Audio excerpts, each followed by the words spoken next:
Hello friends, in this video I am going to discuss the poem Death Not Be Proud by John Donne. I'll discuss summary, line by line analysis, symbol, themes, poetic devices, rhyme scheme and complete analysis of this poem. So let's begin by summary of this poem. So in this poem the speaker directly addresses and personifies death, telling it not to be arrogant or proud just because some people find death scary and intimidating or fearful. In fact, death is neither of these things, according to John Donne, because people don't really die when death, whom the speaker pities, come to them, nor will the speaker truly die when death arrives for him. So, comparing death to rest and sleep, which are like images of death, the speaker anticipates death to be even more pleasurable than these activities. It is often the best people who go with death, which represent nothing more than resting of body and arrival of soul in afterlife. So, according to John Donne, death is transition from life to afterlife. Death is fully controlled by fate and luck and often administered by rulers or people acting desperately. The speaker points out that death is also associated with poison, war, and illness.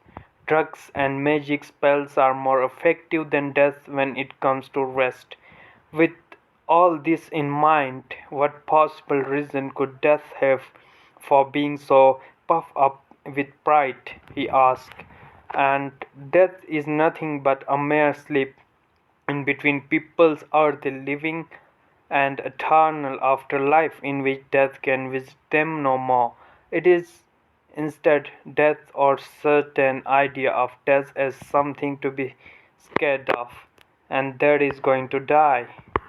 This is a brief summary, and we'll now analyze themes. The first theme is the powerlessness of death. So, in this sonnet, this poem, this is the Holy Sonnet 10. John Donne, the speaker, directly addresses death and seeking to divest it from its powers and emphasize that man, though fated to die, is more powerful than death itself and work to deflate death is important by arguing first that death is nothing more than a rest or a sleep, and following the rest comes after life. So according to him, death itself, not man who is going to die. So the reason given by him that nobody who dies is actually death. Death is personified as boastful figure that proudly treads on its reputation as mighty and dreadful. Through logical arguments aims to show death as petty and weak. Death is then compared to sleep. People generally feel good after sleep and rest and palm reasons. So why shouldn't they feel good after death? Death is simply a rest for men's bones and their souls move on to afterlife. And death is nothing more than a restful passage between life on earth and eternal life. And death's more fearful properties represented by images like Grim Reaper or comically inaccurate, and its pride is misplaced because it is nothing for people to be afraid of. The poem also paints death as slave to earthly things, emphasizes death's powerlessness. Death is associated with fate, chance, kings, desperate men, poison, war and sickness. These are disgusting things to belittle or humiliate death. And he also mentioned poppy, which is opiate drug, and charm, magic spells, dark magic, or necromancy you can call. So these are better means of obtaining rest. The speaker asked us what it actually has to be pride about, and having just one function of transition people between life and afterlife. This theme occurs in line 1 to 4, 8, 9 to 10, and 11 to 14. Now we'll see line by line analysis. Line 1 to 4. Doth not be proud, though some have called thee mighty and dreadful, for thou art not so. For those whom thou think thou dost overthrow, die not, poor death, nor yet canst thou kill me. So here the speaker directly addressed to death, and death is personified as a figure, and he used apostrophe to address death, which makes it clear that death is intended listener or addressee of this poem. By personifying death, the speaker imbibes it with the undesirable human characteristics of misplaced pride, and death has a self-inflated sense of importance and trades on its reputation as fearsome and final, and does think that it can overthrow life, which as fourth line clarifies that kill people. Here, death is characterized as an aggressor because essentially nobody ever actually dies, because it's a transition from life to afterlife, and eternal afterlife is a proof that death really nothing at all. And the argument given by the speaker, and line 5 to 6. From rest and sleep, which but thy pictures be much pleasure. That so here he described the poem's main point of contention, that death shouldn't be proud because it's isn't might or dreadful or powerful, and he compares rest and sleep to death, and suggesting that the former, the rest and sleep, these are images of the death, and rest and sleep are first and foremost entirely harmless activities. So death is also a harmless activity, and they are at once daily harmless activities. According to speaker, equates them with pleasure. Rest and sleep make people feel good. If death is just a heightened version of rest and pleasure, there is nothing to be fear of death. So line 6 to 8. Then from thee much more must flow, and soonest our best men with thee do go, rest of their bones and soul's delivery. So here you use alliterative repetition of sounds to reinforce the idea that death is basically sleep plus creating a sonic sense of bounty and abundance. Lines 7 and 8 then suggest that it is the best people on earth who often die earliest, perhaps hinting that they have chosen by God for their reward of heavenly eternal life. The bones of best men are their physical selves and their corporality. It is only these that are lent to rest in death, and bones are inanimate leftovers of life on earth. And death is really a form of transition from temporary life to eternal life. That's why we shouldn't have to be afraid of it. And line 9 to 10. Thou art slave to fate, chance, kings, and desperate men, and thou dost with poison, war, and sickness dwell. So here, first showing that death is not a master, but it's actually a slave. And then he personified death, okay, with a slave. And then death is associated with some of the worst elements of the world, such as war, poison, and firstly, death is slave of fate and chance, and then death is so weak that in fact it is beholden to kings and desperate men. Here, desperate men are those who kill others, and we'll see that who commit murders. Yes, the argument accusing death of being a bedfellow of poison, war, and sickness. The speaker presents these as ugly and undesirable things to be associated with will see line 11 to 12 and poppy or charm can make us sleep as well and better than thy stroke. Why swell thou then? So this creates a sense of accumulation of reason as to why death is so powerless. And poppy, which is reference to kind of opiate drugs that were popular at the time, presented as a more effective method for sleep than death. And charms referred to magic spells and incantations, both of which the speaker considers superior to death in terms of bringing about sleep. And in first five words of line 12 and better than stroke, the stroke function into slightly paradoxical ways, opposite or contradictory ways, you can say. First of all, it acknowledges the idea of death as powerful figure. Death is often personified as being able to administer death to the living without any difficulty.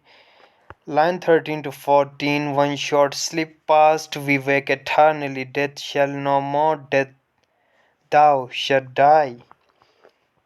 So, in this last couplet, the eternal he addressed to death, the eternal afterlife. Death is nothing but a short sleep, a transition from earthly, earthly living with all its miseries and pains to eternity. When people wake eternally, they live up to of death reach. And the speaker does not literally mean that death has been defeated. Death remains a constant presence in the world. But death viewed in the bright light of faith is nothing to be feared of. The symbols he can use, the first one is sleep. Sleep is a symbol of death itself, and asleep means unconscious, unaware. And if death is a kind of sleep, then it is nothing to be feared. Sleep is good thing, it relax your mind or good health. Or in fact it's a beneficial. In fact, death is a kind of a super sleep, even something to be looked forward to.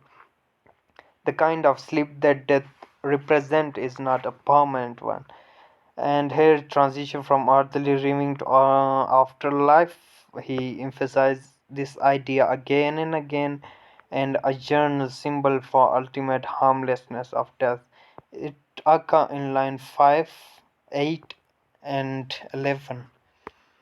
And another symbol is bonds. Bonds are as stand in for physical body itself and earthly mortality and duality between body and soul. The body represented by bonds doesn't last long, but soul lives on forever. Bonds thus represent what people leave behind when they head for afterlife. This symbol occur in line 8. And another symbol is slavery. Its personified form for death, a kind of slave. And death is a slave to fate, chance, kings and desperate men, which are either out of death's control, fate or chance, specifically within humankind's control. And it will occur in line 9. Now we'll analyze poetic devices. The first one is apostrophe. Apostrophe is used to address someone that shouldn't respond. So he addressed to death. Obviously, death shouldn't respond or answer. And he addresses death as personified as a person. And is personification is there, and these two combines to make death seems like a prideful, misguided individual who has got the completely wrong idea about their role in lives of humankind. This apostrophe occur in line 1 to 7, 9 to 12 and 14. Then alliteration, repetition of similar sound is there. Numerous sounds, most of which are part of words that personify death, conjure a sense of feebleness that speaker used to undermine death's power. So it will occur in line 1, 3, 4, 6, 12, 13, and 14. Then anaphora is there, repetition of same sound at the beginning. So here 5 out of the poem's 14 lines begin in the same way with end. Repetition of end is there as an anaphora, and it builds the momentum of speaker's argument, adding reason upon reason by death shouldn't be fear. And okay, and it will occur in lines 7, 10, 11, 12, and 14. Then assonance is there, repetition of similar vowel sound is there. So it is used to reinforce the argument that death is powerless, and the vowel sound D in line 1 combines with weak stress of second syllables of mighty in line 2. This mimics the poem overall project of showing that death is weak. Akka in line 1, 2, and 9. Kasura is there, and it is a pause that occurs in poetry, usually marked by some form of punctuation, a period, dash, comma, a first or a semicolon, and it is used to contribute to a sense of argument being made. And only line 3, 7, 11 don't imply kasura, and rest of the lines employ kasura. A sonnet is generally stable form, consists of octave and sestet. So here two parts of uh, sonnet you must know. Octave means the first 8 lines, which represent the problem or conflict, and sestet the sixth line, which resolve the problem. So for example, kasura that comes after much pleasure in line 6 allow a brief moment for the reader to digest the logic of proposition that has come before, and then rest and sleep are images of death, and they are pleasurable. And the kasura in poem's final lines mark the end of poem argument and arrival of its logical conclusion. So it will occur in the following lines 1 to 4, 5, 6, 8, 9, 10, 12, 13, and 14. Enjoyment is there. So it's a carrying of one idea or thought over next line without a pause. So here we'll see enchantment between lines 1 to 2, 3, 4, 11 to 12, and 13 to 14. And overall attention is a sense that the speaker is in control, and enjoyment from line 3 to 4 allows speakers to set up one of that supposed characteristic and then quickly undercut it, and it will occur in line 1, 3, 11, and 13. And then paradox is there, which means something that contains a contradiction in a statement, so in which death is treated as a figure that can be defeated by logical argument, and main paradox through it is death can ever be defeated. Death is life only certainty. And so paradoxically death is merely the birth of afterlife. And it will occur in line 14. Personification is there, giving qualities of living to non-living, and he personifies death from start of the poem, and he subverts by addressing death as if it were a person, and death is capitalized as if for name of a person. Personification is there. Secondly, the poem contains a numerous use of thee, thou, thy, employ the second person to address death. And so in line death is personified as a slavish rather than being the master, and it will occur in line 1, 3, 4, 9 to 12. And metaphor is there, direct comparison, metaphor, personification through the function as a kind of metaphor too. And in line 9, death is characterized as a slave to fate, and metaphor is intended to drive home the idea that death is powerless, not mighty. Allusion is there. Allusion is a reference to historical context, and last line of the poem is sought to allude to Bible which says that the last enemy that shall be destroyed is death, and it will occur in last line, line 14. And sibilance is there. The poem uses a few moments of minor sibilance, and these multiple is and soft sh sounds contribute primarily to idea of rest, such as sleep, sleeplessness, and sibilance will occur in line 5, 6, and 8. So this is vocabulary glossary. The meaning of difficult words: art for R, thinkest used for thinkest, dost, do, canst, can. So this is glossary, charms, magic, and as far as form of the poem is concerned, it's a sonnet which has two parts. Octet, the 8 lines, which consist of two quatrains. Each quatrain is made up of 4 lines, and sestet, the second half of six lines of the second half, which resolves the problem. And meter, it's an iambic pentameter, which each line contains 10 syllables, pattern of stress and unstressed syllables.